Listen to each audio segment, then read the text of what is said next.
Hello and welcome back to module number 6. In this module, we are going to talk about two subjects. First, we need to continue our journey, I call it journey, into math and how we combine that into R. And the second thing that we are going to talk about today is the idea of R, the object-oriented programming, and how it relates to R. And it's basically based on the summary of chapter 9 in the art of R programming, and I hope it will make more sense. But before I will jump into back to math, I would like to talk about two things. In module number 6, in module assignment number 5, I gave you a little bit hard time, and there was a purpose behind that. So in Monday morning at 8 o'clock, I will post again the answer for the module, and you will go through that, and I hope it will make more sense. So I want you to be aware that I know that some of you have difficulties with it, and so make sure that you understand that. Second issue, I have posted quiz number 1, and the questions might be tricky, might not. I don't want you to panic. This is not the objective of the quiz. The quiz is that you will learn something out of it, and I will learn what you're finding difficulty to understand. So please send me questions if you have. Otherwise, see it as a warm-up to quiz number 2 and 3. So I will take the lowest grade if you have in the 3 quizzes, and I will delete that. Okay, with that, I want to start a module and to talk about basically back to math. And linear algebra is a subject that can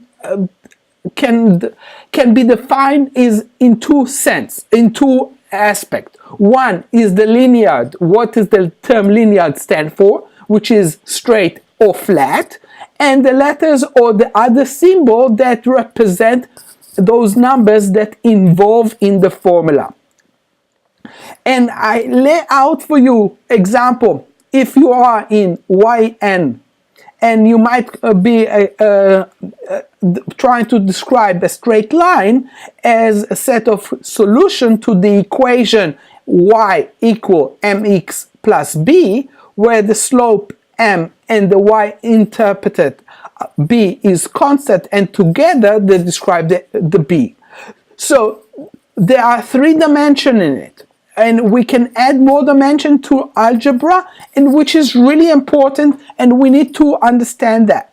And so when you add another dimension, another variable into the formula, we are changing the formula from what we are, y equal mx plus b, to ax plus by plus cz equal d, where a, b, c, and d are the constant, and together they determine the plan how to address this equation, or how to apply to it. So when we describe plans as flat lines in 3 dimensions, we might describe it as straight.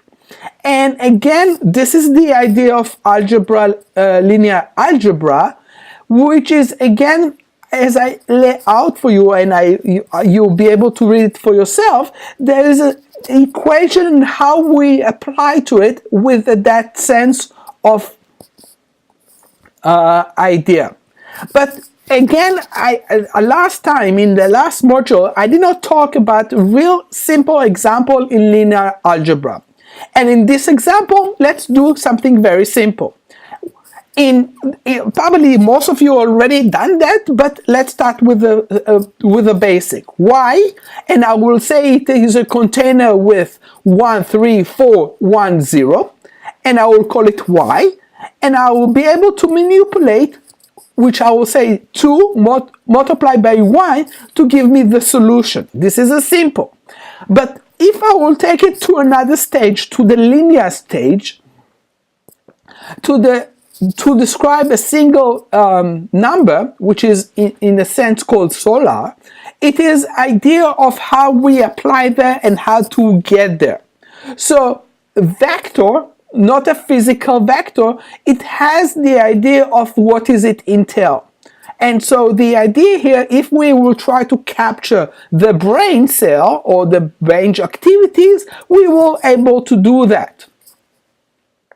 But in this case, the vector, it has to have x1, x2, and nx, which is a column of the numbers we are trying to capture in our brain. So the matrix is a set of elements organized into rows and columns, and usually the vector is just nx1 in matrix. So in this case, this is what I hope started to remind you high school algebra and what you learn about that. So in this case, it will remind you that in the vector can represent x 11, 12, 13, 21, 22, 23, 31, 32, and 33. So in this case, that's how we capture the data. So basic matrix operator allowed us to add elements or subtract elements or manipulate each row by each column. And this is something that R is really good at when we are talking about that. For example, matrix times matrix, in this case, L is equal M multiplied by N. And so the formula for that will be as below. And so in this case, it will go through and not multiply all the elements in the matrix, but only specific elements in it. So in this case, this is how we will do that. So matrix location size defined as a row of X columns, and so the R and the C. And so this is how it will be done with regular multiplied by 3 multiplied by 2. And if we will take the square, that's how you will apply to it. And if we will take the dimension, the 3 dimension, this is what we will do. So the matrix in R, basically what he will do is, will create the matrix, he will define the type or the container that it holds in order for us to give a meaning how it will be manipulate the data. So the reference matrix value or the X row versus column will refer to all of the row or the columns, and it is the divider between the row and the columns.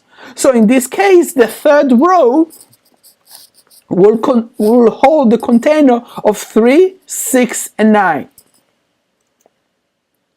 And the second element of the third column, the X 2 and 3, will represent the 8.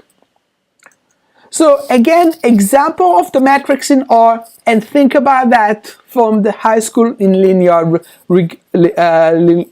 linear algebra. So there is special types of matrix, and all of them, all zero size with 3 multiplied by 1, or all 1 size 2 multiplied by 2, in order for us to do that. Matrix manipulation usually entails the following. This is where the fun begins.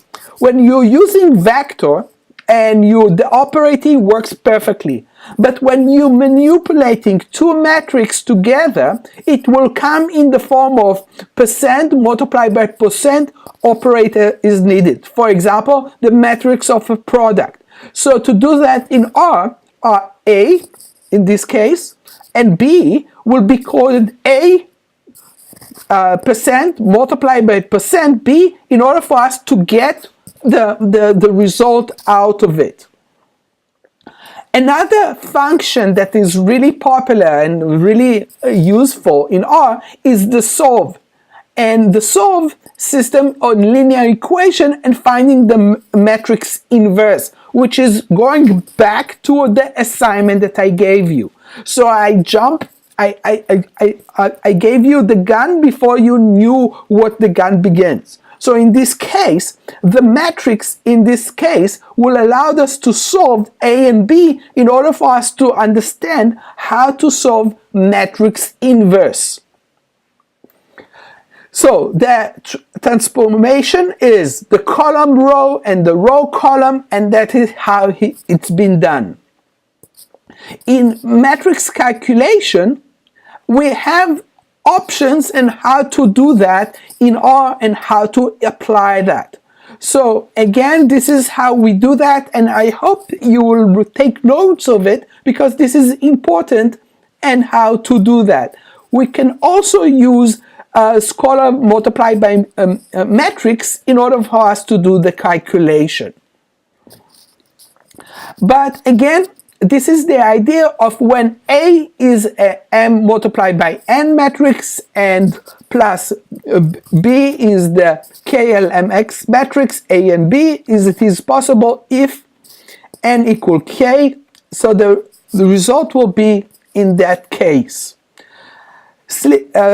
To put it in simple words, you can only perform A multiplied by B if the number of columns in A equal the number of rows in B.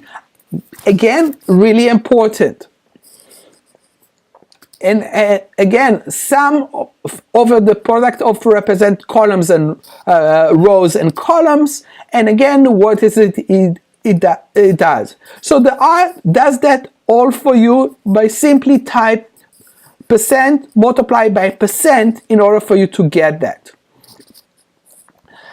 And again, I'm going back to what we started, the matrix manipulation and what does it entail. In our textbook, he gave you a list of all the functions in linear algebra, which means that T function is a matrix transforms, the QR is the QR deposition, and so on and so on. And again, this is a good reference that when you will start using matrix, linear matrix, you'll be able to understand what it is.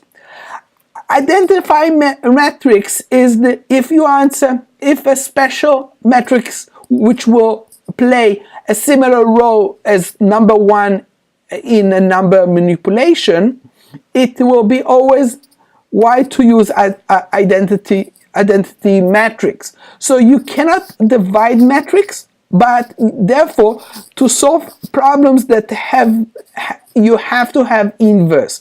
So the identity is important in those type of calculation. So in this case, this is what you will do and how to apply that.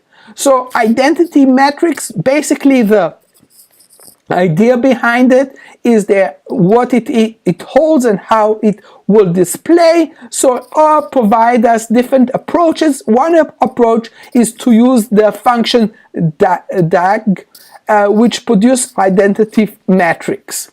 And in this case, this function will return a vector if the argument is in matrix. Vice versa, it will return a matrix if the argument is a vector. So again, example of this type of function is found in our textbook in page 198, and I want you to look at that because maybe we will have a homework assignment on that. I would also like to cover in this module more advanced matrix techniques. And in this case, I would like to review the sweep function in R. And it is like apply function, but the first two arguments in the array and the margin in this example will show you how powerful the sweep function is. So we have M, which is a matrix which contains a container of numbers, and we can sort it out by 3 rows. If I will apply the R function sweep into it, and I will say plus, he will represent the data and he will give me indication how to sort this data. And another thing that is really important is the vector components and the bases. And so in this case, it will be able to display it. So every given vector can be summarized by its components, but only if in a particular base. And so this is important, again, if we are going to go over the mathematics of it and how to apply that. So I gave you an example of that and how to apply that.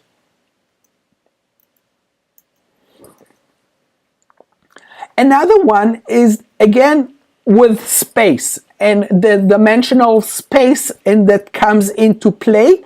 And again, go over that, see if it makes sense, see if my notes make more sense than your textbook, and if not, let me know. I'll be able to do that. And linear relationship is also very important. How the linear relationship is consists with a combination between lines or columns of the matrix, then the rank of the matrix, and this is an example of it and how it display. The linear dependency and the rank is again something that is always very dear and very a lot of mathematical or statistical use that type in order to display it and how it's been done. Vector product is again when you have two or more vectors and you have inter products and outer product. This is what the formula looks like, and this is the idea of the product of vector inside on cross product function. And more function you can find about in the book as our textbook. So the set operators that allowed us to do that in R is the union, the insert, the chosen, and all of those components are good examples. I'll also incorporate an example that is found in the textbook. In this case, example of set operators. We have two small containers, X and Y. The container of X has some value as the same as the container Y. When we will do union, he will set it up together, and when we will set the function set equal, he will give us the inspection if it's true, and when we will apply the insert function and we will apply $2 percentage in percentage X, it will give us 1 and 5, and he will identify it as true. Again, this is something that is really important, and it will give you, again, breakdown from traditional programming language that you will, instead of you laying out all the steps, those functions are important and necessary. There's other functions that I cover in this case. Again, stimulation function, and with regard to normal distribution, for uninformed, for Pearson. And again, I gave an example as I copied it from the textbook with regard to the sum, what it entails and how it will lay out for you. And I want you to pay attention to the syntax. Why is the syntax so important? First, the declaration of the data. The second is the function. And the third is the function that we are trying to achieve in order for us to get a more complex function into it. And the last thing, the print, in the print function, I use the sum divided by the n reps in order for me to get the right answer. Setting seeds in the same random stem in the repeat runs allowed us to create the same value when randomly sample or randomly generate values. So this is an example that a lot of example in R are being generated. They set seed in order for them to generate random numbers to show the idea. When we are building a random generator, usually we are building it is a function called binom, which is generate binomial or random variables. Binomial, we are talking about the number of success in n trials, and the notation is that x has a b, which it has the value of n and p, the distribution, where n is the number of trial and the p is the successful probability of each trial. Again, I took it from the textbook, and I repeat again what the textbook tells us about that. So we want to find the probability of getting at least 4 heads out of the 5 toes of the coin. So in this case, this is the code, the R, and I'm generating the numbers, the mean, and how it being applied. So the summary of chapter 8, we cover math functions, function for statistical distribution, linear algebra, vector cross product, and built-in random variable generator. The subject of linear algebra can be explained with regard to the meaning of the term itself, which means the linear stands for the straight or the flat, and the algebra for the letter or other symbols used to represent the numbers. I can probably do the entire semester on the subject, but this is not the objective. The objective is that in this sense, you learn 4 more important functions that you're going to repeat somehow in your own creation of the package. So I'm going to jump now to the idea of object-oriented program, which is the second part of this module. And R is an object programming language because everything you touch in R is basically an object. And so the idea here is that R classes stand for calling the same function leads to a different operating for object in different classes. So R basically allows it to extend for a given class to a more specialized class. What is a class? A class is a set of attributes.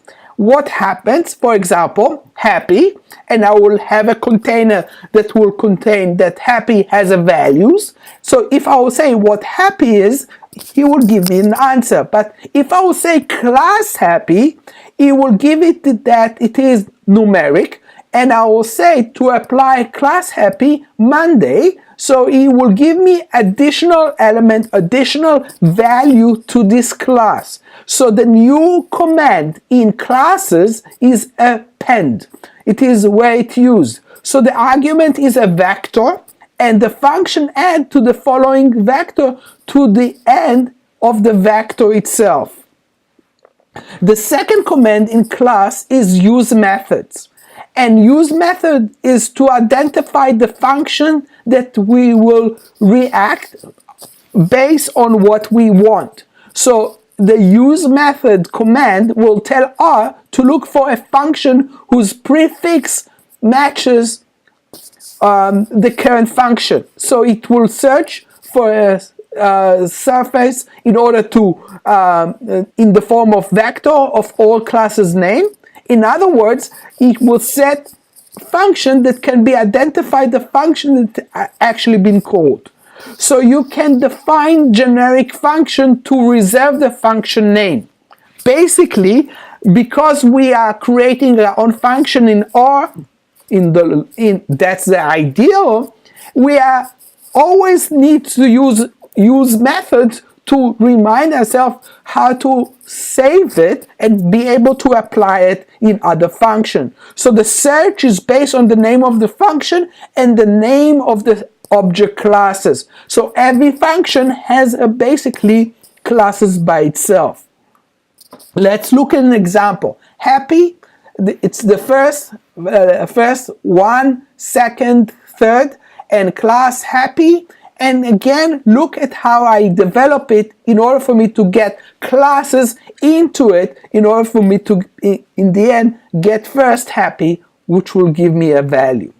So, summary note, we cover quite a lot, but again, what I want you to take out of the last section with regard to the object, R is our project, object. But it use, and I want you to remember very closely, the use of classes and the use of the function called use method. Why? Because in the next section, when we are going to talk about S3 classes, we are going to use those functions to operate. So that's it for this module. I hope you enjoy it. And again, don't forget, you have a quiz to take, you have a proposal to submit. So if you have any questions, please do not hesitate to email me or come to my office. Until then, have a good week.